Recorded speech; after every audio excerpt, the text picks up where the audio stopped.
Hey YouTube, welcome back to Wiles HVAC and Stuff. Today we're going to do some more of the stuff. I found something out of the ordinary that I thought maybe we could make a video on. We have our electric clothes dryer is not working right. My wife was doing some laundry and she came to me and said that it's making all kinds of noises. It bounces and jumps around, it screeches and grinds and just doesn't sound right. I've got a pretty good idea what's going on with it, but we got to take it apart to be able to get in there and see what's actually going on. So I thought we could do a video of it and see how it does, see what's in there. So let's take a look. As far as our dryer itself, it's just a standard Amana electric clothes dryer. There's nothing special or fancy out of the ordinary with it. Just a standard dryer, just like probably what most people have. So what we're going to do is we have to get this top taken up and we have to get this front part taken out. That way we can see inside. So first step, if I can get the tripod to work. I fight the tripod a lot. There we go. Take the lint trap out of there. And there are two little Phillips screws right there. I'll take them out.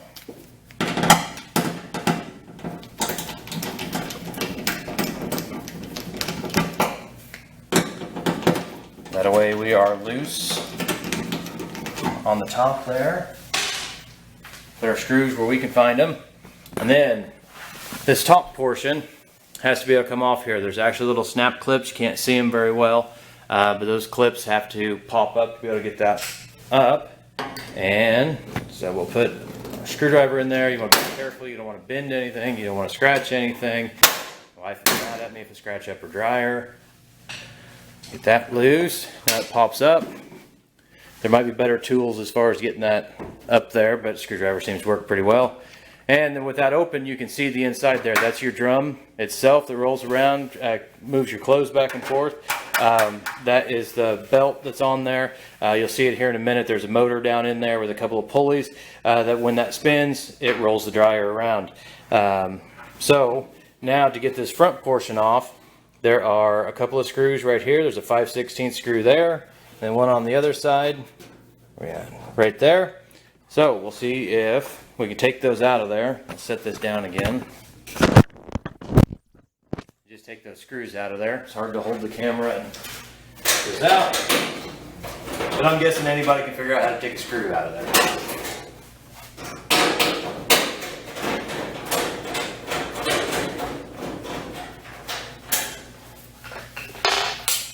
While we have the camera sitting there, there is a little plug, which we already have everything unplugged. The power is completely off to the unit. Make sure you turn everything off.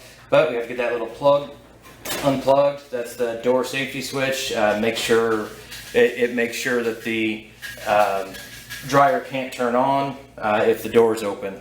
Safety feature.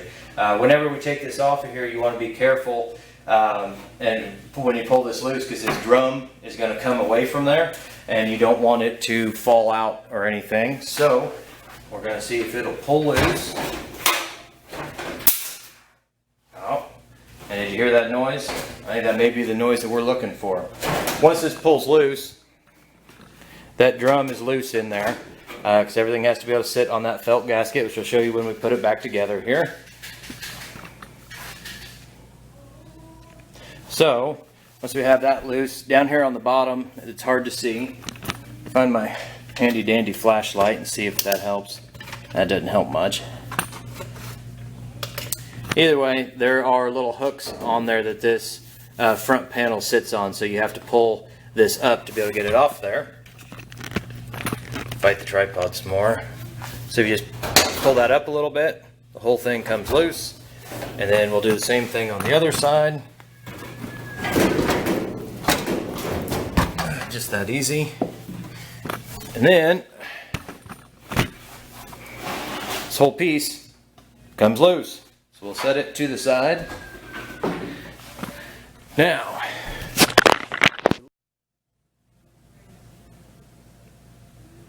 so now that we have everything apart, like I said, the drum's loose, which you can see the drum we were looking at before.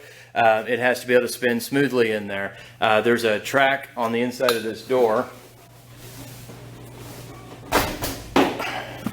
that this drum has to be able to ride along. There's a felt strip in there. It gives it something smooth for that to roll around on. And like I said, that belt that was in there is hooked to a motor back there and a set of pulleys, and that's what actually spins it. So whenever that is normal operation, that's pushed back, and the thing rolls around. And like now, we can roll it by hand. Everything's nice and quiet, pretty smooth as to be expected without the front door on. So it sounds like the motor and the pulleys and the belt and everything are okay. So that noise that we heard earlier sounded to me like a screw falling. So look around in here a little bit. What do we have right there? We have a little screw. The screw does not look like it belongs in there.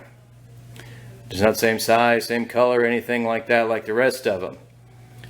What has happened to me in the past, because of what I do for a living, I end up with a lot of random screws and parts and pieces and connectors and things in my pocket by the time I come home at the end of the day. And as much as I try to clean my pockets out before everything makes it to the washer and the dryer, once in a while something makes it in there. What happens with that is that felt gasket that I said that drum has to sit on. If a screw gets jammed in there and that drum is trying to roll around the outside, it drags that along, it scrapes, it scratches, makes all kinds of noise. Eventually it could do enough damage if you let it go, but that's probably all we're dealing with. So now we can see if we can get it put back together and see what it does. I'm going to set this back up here. See if we can get it put back together. What we're going to do is just put it back together in the reverse order that we took it apart. One thing that I am going to do, these little retainer clips go on the inside of this door. That's what holds these screws that are in here. That's what holds them on. I'm going to take them off until we get ready for it. For the fact that I've done this before, and about every time you get that hooked on there and you get it up there, those little retainers fall off. And they fall down inside, and then you cuss a lot. And we try not to cuss on YouTube, so let's just avoid that altogether. So, let's see if we can get that drum back up there. Get the bottom hooks on. One side.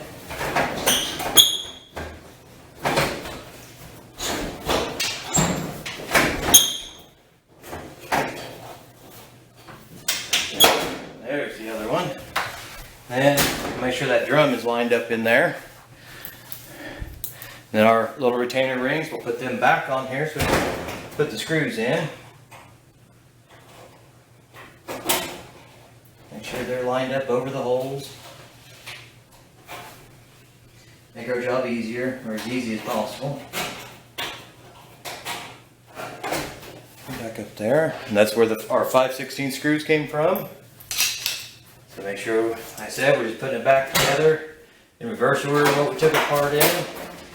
The whole time making sure that drum stays lined up because it has to be sitting on that groove. It has to be able to roll around that felt circle there. That way it stays nice and smooth.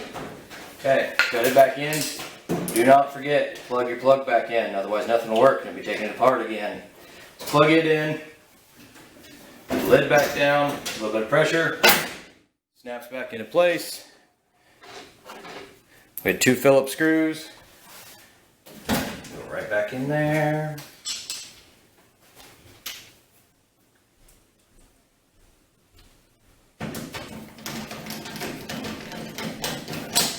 Make sure everything's lined up. Always make sure your lint traps are clean. Slide it back in there. Plug everything back in. Alright, now let's try it out. Who am I kidding? I act like I know how to work this thing. So we'll turn the timer on, hit the button. What do you know? That thing sounds pretty smooth. Not bad at all. 5 minutes or so and we fixed a dryer. All because of one little screw that was probably left in somebody's pocket. That'd be my pocket. But all because of that screw made all kinds of noises and problems. So, I hope that helps. I hope you enjoyed the video. Please make sure to like it, share it, and definitely subscribe to the channel. That way we can keep these videos going. Thank you and God bless.